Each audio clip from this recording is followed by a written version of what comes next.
જે શિક્ષક દિન નિમિત્તે સૌ શિક્ષક મિત્રોને, ગુરુઓને નતમસ્તક વંદન. મને પણ મારા બાળપણના અમારા ગુરુઓ, શિક્ષકો યાદ આવે છે.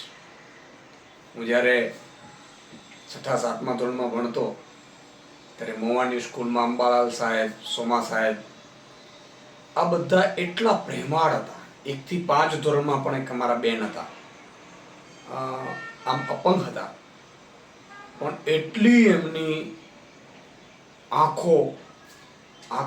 કાઢે એટલે અમે ધ્રુજી જતા. પણ એટલું પ્રેમ કરતા. અપંગ હોવાના નાતે એક દાંડીઓ રાખેલો એમણે, ધોકો. ધોકાનું ઘા કરતા કોઈ જો વાત કરે તો, પણ એ રડતો ધોકો અમારી પાસે આવે, વાગે નહીં, એટલા પ્રેમાળ બેન હતા. આજે વર્ષો પછી જ્યારે યાદ કરીએ છીએ ત્યારે ખૂબ અમે ખબર છે કે અમે પ્રેમથી એક દિવસ અઠવાડિયામાં વૃક્ષોને પાણી પાતા, ડોલમાં 2 જણા લઈ, અને એને ખૂબ ગમતું.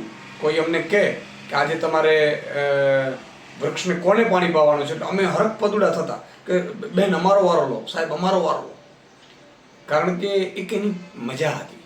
તો 15 મિનિટ રિસેસમાં કે ચાલુ ક્લાસમાં પણ, કારણ કે પેલા 1-2 શિક્ષકો 3 શિક્ષકો રહેતા, પણ બધા ધોરણો વ્યવસ્થિત ભણાવતા, બધાને પ્રેમથી રાખતા, સમજાવતા.